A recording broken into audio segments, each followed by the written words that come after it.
개천에서 용난다는 얘기, 우리들이 잘 사용하는 얘기입니다.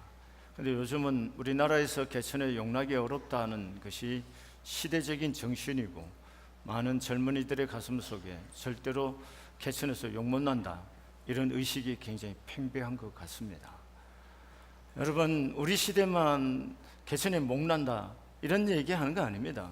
그 시대마다 다 어려운 겁니다. 어려운데, 그런데 그럼에도 불구하고 하나님의 은혜로 인생이 다 되는 길이 있음을 볼 수가 있습니다. 생각을 한번 해보세요. 고대 사회에서 종으로 팔림받은 요셉이 어떻게 바벨론 제국, 애굽 제국의 총리가 될 수 있겠습니까? 요셉이 무슨 애굽에서 학문을 공부했습니까? 아무것도 사실은 그가 될 만한 자질과 그리고 조건이 갖추어져 있지 않았습니다. 그런데 요셉이 됐단 말이죠. 그럼 전적인 뭐예요? 하나님의 은혜입니다. 하나님의 은혜입니다. 요셉은 보디발의 노예로 팔려와서 그 주인의 인정을 받아 그 집에 가중 총무로 일하다가, 또 억울하게 감옥에 갇혀 죄수로 살다가 바로의 꿈을 해몽해주고 바로가 그를 높여서 애굽 총리로 삼았다는 거, 이건 영화 같은 얘기가 아닙니까? 영화 같은 얘기죠. 뭐 지금만 개천에 용난 게 아니고, 어떻게 노예로 팔려온 사람이 총리가 될 수가 있겠습니까? 거의 0%에 가까운 거예요. 그런데 하나님의 은혜로 됐다는 거예요. 그 은혜는 지금도 함께하는 줄로 믿습니다. 여러분, 사람이 사회에서 성공하려고 그러면, 사회학자 윅이라는 사람이 얘기했어요. 성공하려고 그러면 지식이 있어야 돼요, 지혜가 있어야 돼요, 기술이 있어야 돼요, 그리고 이 세 가지보다 뛰어난 것이 좋은 태도가 있어야 된다. 또 어떤 사람은 기술 대신에 자본이라고 말하는 사람도 있습니다.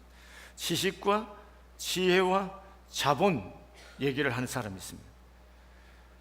이 세 가지들보다 항상 더 중요한 것은 언제나 사람마다 강조하는 태도라고 말하는 거예요. 여러분, 오늘 잘 생각해 보세요. 하나님이 섭리 속에 요셉의 인생이 있는 겁니다. 마찬가지 여러분과 저도 하나님의 섭리 속에 있는 하나님의 사람들입니다.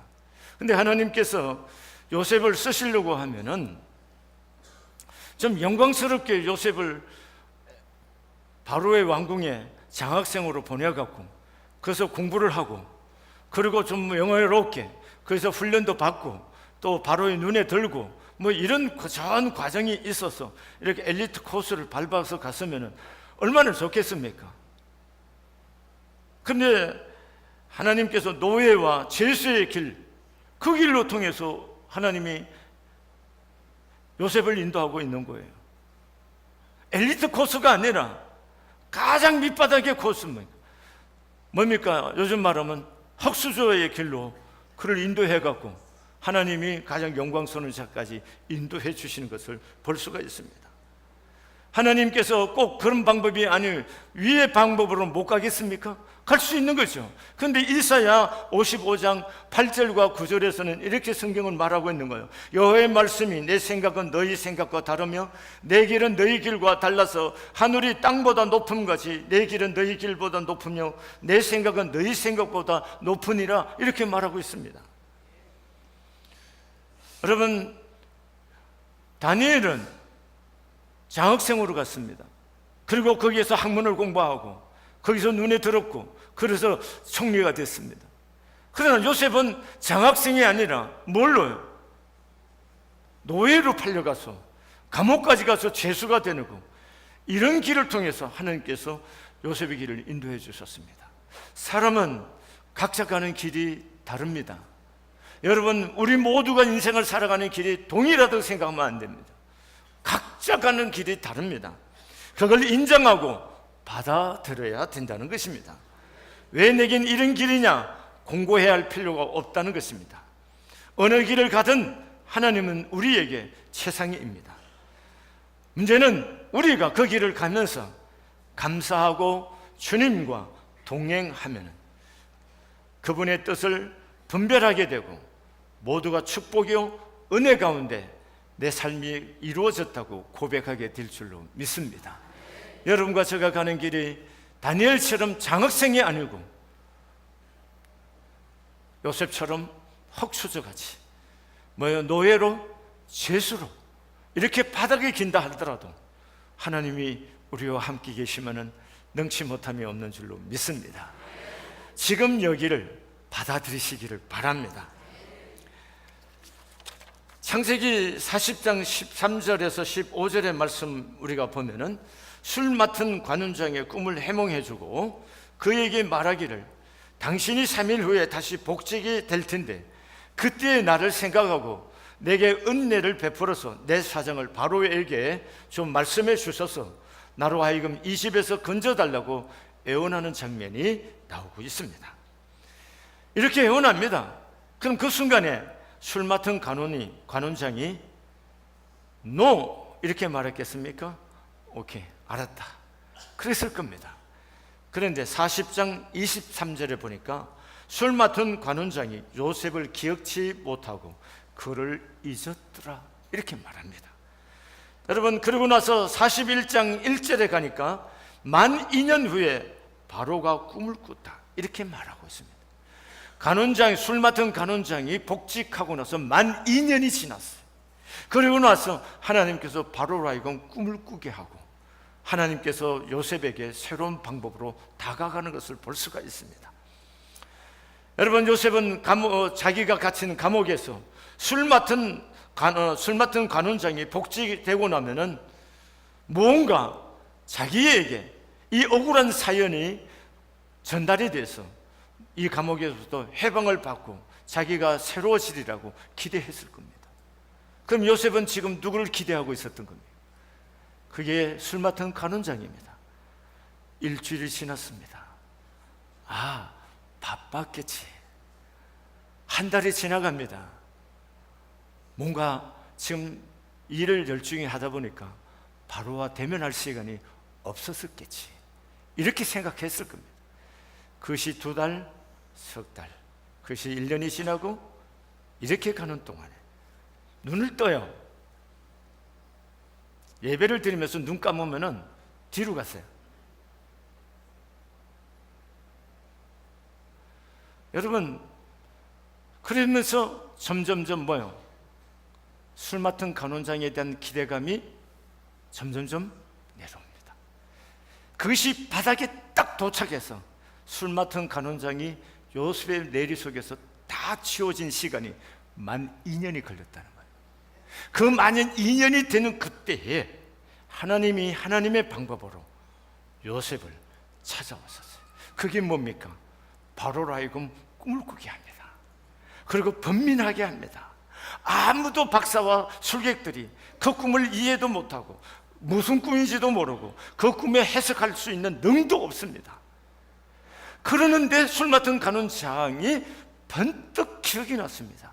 2년 전에 자기가 꾼 꿈을 어떤 히브리인이 그 꿈을 해석해 준 대로 떡 맡은 관원장은 처형을 당하고 자기는 그 꿈 해몽대로 복직이 됐다.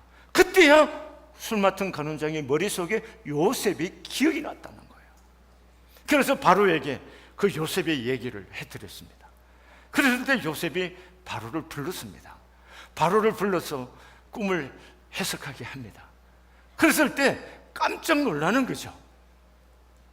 여러분, 하나님은 왜 2년 동안 요셉의 마음속에서 술 맡은 관원장이 그 기대감이 바닥에 떨어져 기워지는 시간, 그리고 술 맡은 관원장도 까마득하게 요셉을 잊어지는 그 시간까지 기다리느냐는 거예요.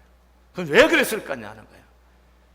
그것은 하나님께서 쓰시는 사람은 사람을 의지하는 것을 하나님이 견디지 못하여 하십니다. 하나님은 어떤 사람을 쓰시느냐? 사람이 아니라 오직 하나님만 바라고 의지하는 그 사람을 원하시는 거예요. 그렇게 되기 위해서 하나님께서 사람을 그 자리까지 하나님 기다리고 계신 거예요. 요셉에게는 그것이 몇 년이에요? 만 2년이 걸려서 오직 하나님만 바라보고 하나님만 의지하는 그 자리로 가게 된 것입니다. 여러분, 요셉은 하나님과 동행했고 이 훈련을 훌륭하게 잘 통과했습니다.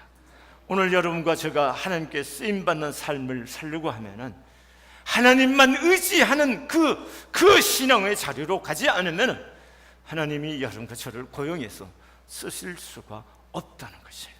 잊지 마시기를 바랍니다. 여러분들이 주의 종들이 대체로 단련을 받는 처음 시험이 뭐냐면 경제의 문제입니다. 재정 문제를 통해서 단련을 받습니다. 그 단련을 받으면서 주의 종들이 사람을 찾아가거나 사람을 의지하지 않고 하나님을 의지하고 하나님께 매달리는 그것을 하나님이 보시는 거고, 그랬을 때 하나님이 그를 통해서 하나님 그분의 일을 이루어가는 것을 볼 수가 있습니다. 여러분, 우리가 조금만 어려우면 사람 찾아서 돈 빌리고 그렇게 하는 동안은 하나님이 나의 삶을 통해서 하시고자 하는 일을 볼 수가 없습니다. 아멘이십니까? 하나님이 쓰시는 사람은 오직 누구만? 하나님만 의지해야 된다는 겁니다.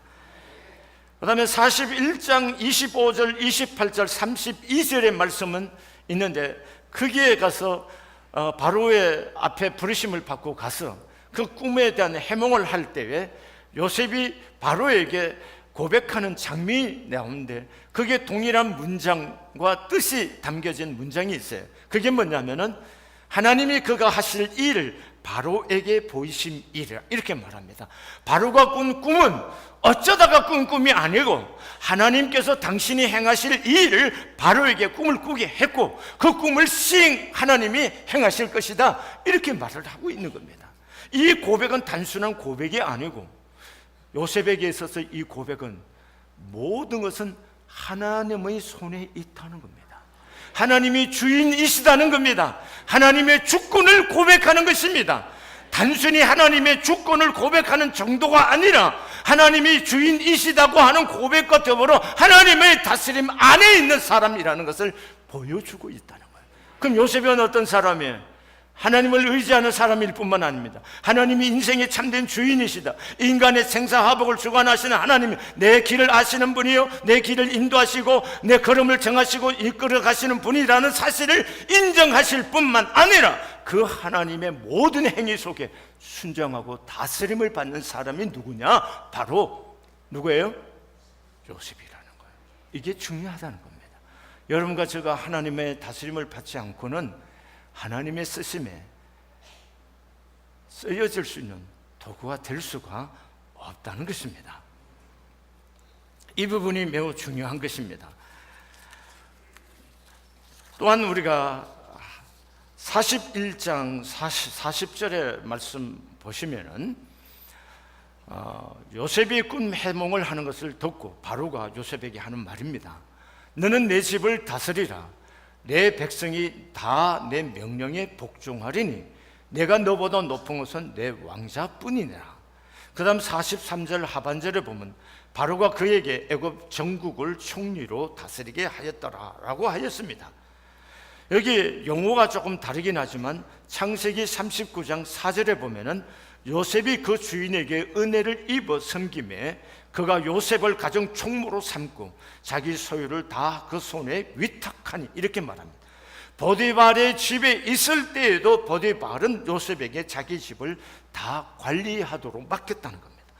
창세기 39장 22절에 보면은 간수장이 옥중 제수를 다 요셉의 손에 맡김으로 그 재반 사무를 요셉이 처리하고 했습니다. 요셉이 감옥에 갇혔을 때도 간수장은 요셉에게 그 모든 업무를 맡겼습니다. 자, 여기 한번 생각해 보세요. 지금 바로가 애굽의 국무총리로서 모든 정권을 바로가 요셉에게 맡깁니다. 보디발의 집에서도 보디발이 그를 가정 총무로 삼고 모든 재반 업무를 누구에게? 요셉에게 맡겼습니다. 감옥에 있을 때도 간수장이 모든 것 제수와 모든 재반 사무들을 누구에게 맡겼어요? 요셉에게 맡겼습니다. 여러분, 장수가 다르고 하는 일의 양이 다르고 위치가 조금 다르지만 그러나 그가 하고 있는 본질적인 일은 같은 것이라는 겁니다. 요셉이 보디발의 집에서도 보디발 다음으로 높은 직분을 가지고 있어 일을 처리했고, 감옥에서도 간수장 다음으로 요셉이 마음대로 관장할 수가 있었습니다. 그런데 오늘 그 당시 최고의 제국인 애굽의 바로의 집, 그리고 그의 나라를 지휘하는 총리로 세움을 받습니다. 이것은 굉장히 중요한 의미를 가지고 있다는 것입니다. 여러분, 보디발의 집에서 성공하지 못했는데 그 사람이 감옥에서 성공할 수가 있겠습니까? 잘 생각해 보세요. 보디발의 집에서 그의 삶이 파산당했다면 그의 인생이 여기까지 올 수가 있겠느냐는 거예요. 여러분, 보디발 집에서 그가 한 보디발에게 인정을 받았고 억울한 누명을 쓰고 감옥에 왔지만 보디발은 그가 어떤 사람인 걸 보디발은 알고 있습니다. 그리고 간수 감옥에 왔을 때도 간수장은 이 요셉이 어떤 인물인지 알고 그에게 다 맡겼습니다. 무슨 얘기하는 것입니까? 작은 것에 충성되지 않는 사람은 큰 것에 충성될 수가 없다는 겁니다. 작은 일을 해낼 수 있는 사람이 큰 일도 해낼 수가 있다는 겁니다. 오늘 여기 승리해야 됩니다.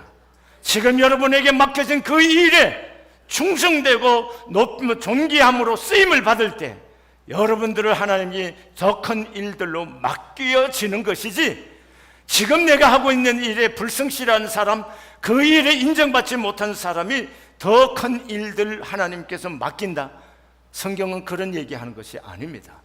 여러분, 성경은 이런 얘기하는 겁니다. 없는 자에게 있는 것을 뺏어서 있는 자에게 더 주는 겁니다. 겨루고 하지 않는 사람들에게는 맡겨진까지도 뺏어갖고 더 큰 일 한 사람들에게 그 모든 것을 더하여 주는 것이 성경의 원리라는 것입니다. 여러분, 신분이 어떠하든 장소가 어떠하든 그곳에서 하나님의 주권을 인정하고 마음을 다해서 그 하나님의 다스림을 받고 맡겨진 그 일에 충성을 다하여서 여러분들이 삶의 자리에 있는 윗사람들에게 인정을 받을 수 있는 사람들이 되기를 바랍니다. 그래야 하나님이 여러분들을 크게 계속해서 존귀 있게 쓰임을 받는 사람이 될 줄로 믿습니다. 여러분, 너무나 중요한 것입니다. 너무나 중요한 것입니다. 여러분, 이런 부분에서 잘 생각해 보세요. 요셉이 공부한 사람이 아니었습니다. 그렇지만 요셉은 좋은 삶의 태도를 갖고 있는 사람인 것을 볼 수가 있습니다. 무슨 얘기냐? 그것이 학문과 그의 모든 지혜가 없는 사람이었을지 모릅니다. 노예였습니다. 그런데 그가 삶을 사는 태도는 세상의 누구와도 비교가 안 되는 타오른 삶의 태도를 가졌다는 거예요. 그게 뭔가요? 사람에게 인정을 받을 만큼 자기 일에 충성스러웠다는 겁니다. 이것이 성공의 비결이라는 겁니다. 아멘이세요? 그러면 이런 태도는 어떻게 가질 수 있었느냐 하는 것입니다. 이게 중요하지 않습니까? 그 비결은 뭐예요? 하나님이 요셉과 함께 계셨더라는 겁니다. 다른 말로 표현하면 요셉은 항상 하나님과 동행하는 사람이었습니다. 동행한다는 얘기는 다른 말로 표현하면 하나님과 늘 교제하는 사람이었습니다.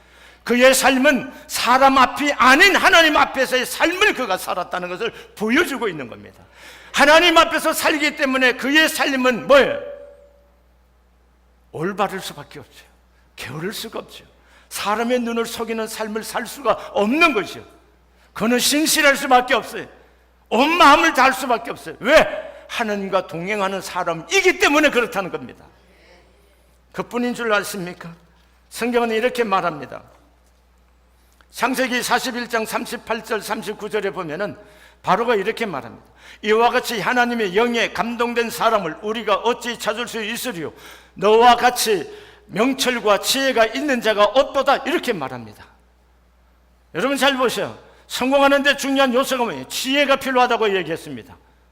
여러분, 지혜, 어디에서 지혜가 오는 겁니까? 하나님과 교제함으로 하나님의 영의 감동을 받고 성령의 충만함 속에 다스림을 받을 때 그 사람 속에 지혜가 있고 명철과 총명이 있다는 겁니다.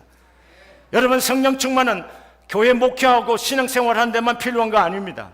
성령 충만하면 여러분의 사업에 하는데도, 여러분의 직무를 처리해 가는데도 꼭 필요한 것입니다. 왜냐하면 성령 하나님은 지혜의 영이고 총명과 명철의 영이기 때문에 그렇습니다. 여러분, 바로 노예로 팔려온 사람이지만 하나님과 함께한 사람이었습니다. 하나님과 동행하는 사람이었어요. 하나님과 교제하는 사람이에요. 하나님과 대면하는 사람이에요. 그래서 그 하나님으로 말미암아 그 여행의 다짐을 받으니까 그가 지혜로운 자가 되고 명철한 자가 되고 총명하고 마음이 민첩한 자가 되는 거예요. 그리고 그 삶의 태도가 올바르고 곧었음, 하나님 앞에나 사람 앞에 쓰임을 받을 수밖에 없고 성공할 수밖에 없는 길이 열리는 거고, 그럴 때 하나님이 그를 고용해서 쓸 수밖에 없다는 얘기입니다. 준비되지 않는데 하나님이 어떻게 쓰겠습니까? 준비되지 않았는데. 잘 보세요. 하나님이 계획은 어디에? 애굽에서 하나님이 하시고 난 일을 나타내고자 한 일이었습니다. 그런데 하나님은 그 길을 인도하는데 종으로 팔려서 요셉의 집에서, 보디발의 집에서 가정 총무를 했습니다. 경제를 운영하는 법을 배우는 겁니다. 가정 경제를 운영하는 것을 거기서 학습한 거예요. 여러분이 알든 모르든 요셉이 어린 나이에 전체를 광장하면서 그걸 공부했습니다. 여러분, 일본이 패전 후에 왜 급속하게 이렇게 일본이 성장하냐? 여러 가지 이유가 있습니다.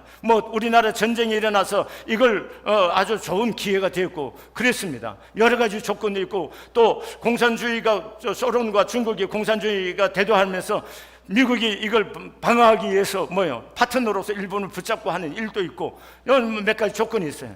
그런데 일본이 성공할 수, 경제 발전을 이루는데 아주 좋은 일 중에 하나가 뭐냐? 자발적으로 있었던 겁니다. 그건 뭐냐 하면은, 여러분, 일본이 이 동남아시아를 지배하면서 대의 정도면 뭡니까?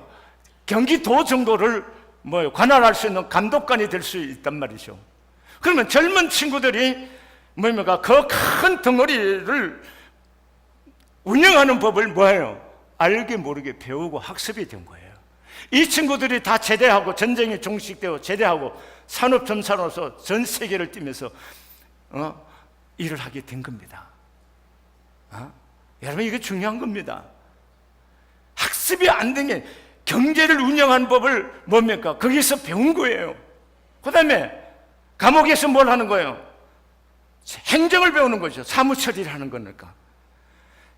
여러분, 하나님은 이렇게 세밀하게 사람을 인도하는데, 그래서 내가 맡겨진 일이 지금 가정 노예냐 재수냐, 우리는 이거나 따지고 이런 환경 속에서 불평하고 원망하지만, 하나님은 그 속에 다 당신의 계획을 숨겨놓고 있는데, 그걸 잘 이수하고 통과만 하면은 하나님이 계획하신 놀라운 일들을 이루는 일에 우리를 고용해 쓰신다는 겁니다.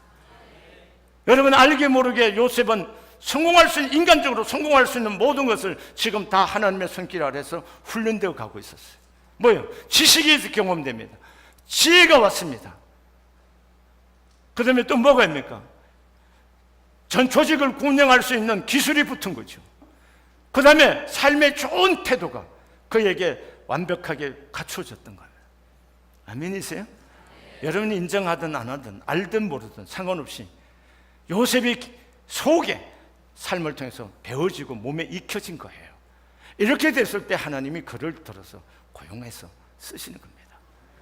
여러분, 우리가 환경을 이기기가 무척 어렵습니다. 그래서 개천의 용락이 어렵다 지금 우리가 그러고 있는 거예요. 그런데 하나님은 그렇게 말씀하지 않아요. 하나님은 우리의 지혜십니다. 대답 안 하시죠? 하나님은 우리의 길이세요. 하나님은 우리의 방법이세요. 이 하나님 앞에 주권을 인정하고 다스림을 받고, 하나님이 우리가 통과해야 할 이 고난의 시간들을 보낼 때 여기에 신실한 마음을 가지고 훈련되기만 하면은, 하나님이 때가 되면 우리에게 길을 여시고 복되게 하는 역사가 있을 줄로 믿습니다. 여러분, 인생에 다 때가 있는 겁니다. 준비되어야 하나님이 쓰시는 겁니다. 요셉이 이 감옥이라고 하는 이 엄청난 고난의 시간을 통해서 준비되었을 때 하나님께서 일을 만드시고 일을 이루시고 그것을 인도하시는 하나님의 손길이 이 안에 다 묻어져 있는 것을 볼 수가 있습니다. 여러분, 그러면 생각하세요. 어떻게 이 고난 시간 동안 지혜를 배우고 지식을 배우고 좋은 태도를 가지고 살고, 그리고 넉넉히 하나님이 원하신 이 고난의 시간을 통과할 수 있었을까? 쉬운 거 아닙니다. 그건 뭐냐? 하나님과의 교제입니다. 하나님과 친밀한 관계라는 겁니다. 여러분, 하나님과 함께 계시고 그 친밀한 교제 속에 들어가면은 하나님이 우리의 지혜가 되시고 우리의 지식이 되시고. 대답 안 하네? 저 혼자 끝낼까요? 자, 지금 여러분 어렵다고만 자꾸 얘기하면은 못 이깁니다. 환경은 어려운 건 인정하십시오. 우리 모두가 이 환경 속에서 하나님이 무엇을 원하실까? 이 환경 속에 계시는 하나님이 나를 어떻게 인도하기를 원하실까? 세밀하게 엎드려서 기도하고 지혜를 구하고 인도함을 받아봤습니까? 여러분의 사업의 문제를 놓고 진지하게 밤을 새우고 씨름해 본 적은 있습니까? 우리는 하나님을 믿는다, 주일날 와서 예배 한 시간 들어주는 것을 예수 믿는 것으로 전부 하는 걸로 알고 있습니다. 하나님을 믿는다고 하는 이 신앙이라는 것은 주일날 와서 신앙생활을 해주는 것이 신앙생활이 아니고 내 삶의 모든 부분에서 적용이 되어야 되는 거예요. 그렇지 않으면 신앙은 그냥 이념일 수밖에 없고, 여러분 불교 믿는다는 사람이 초파일날 절에 한번 가주는 거나 뭐가 다릅니까? 오늘 우리 하나님은 그런 분이 아니십니다. 살아계시고 역사의 주관자이시고 인간의 생사화복을 주관하시는 하나님이십니다. 내 길을 이끌으시고 인도하시고 만드시고 그 일을 성취해 주시는 하나님이십니다. 그 하나님의 손길 앞에 있음을 인정하시고 그분의 다스림을 받으시고 그분 속에 친밀한 교제 속에 들어가서 그분을 통해서 지혜를 받으시고 그분을 통해서 명철해지고 그분을 통해서 하나님 앞에서 고난을 이길 수 있는 힘이 강건해질 수 있기를 진심으로 소원합니다. 여러분이 주님과 교제하고 있는 동안에는요, 고난이 있어도 고난인 줄 모르고 쉽게 갑니다. 왠 줄 아세요? 성령 충만이라는 것은 몰핀보다도 더 센 겁니다. 그래서요, 고난이 고난같이 안 느끼고 가는 거예요. 성령 충만이란 그런 겁니다. 그러니까 여러분과 성령 충만해서 이 고난을 하나님이 원하는 이 훈련 학교를 잘 통과해서 주께 쓰임을 받는 생명의 역사가 있기를 소원합니다. 기도하시겠습니다.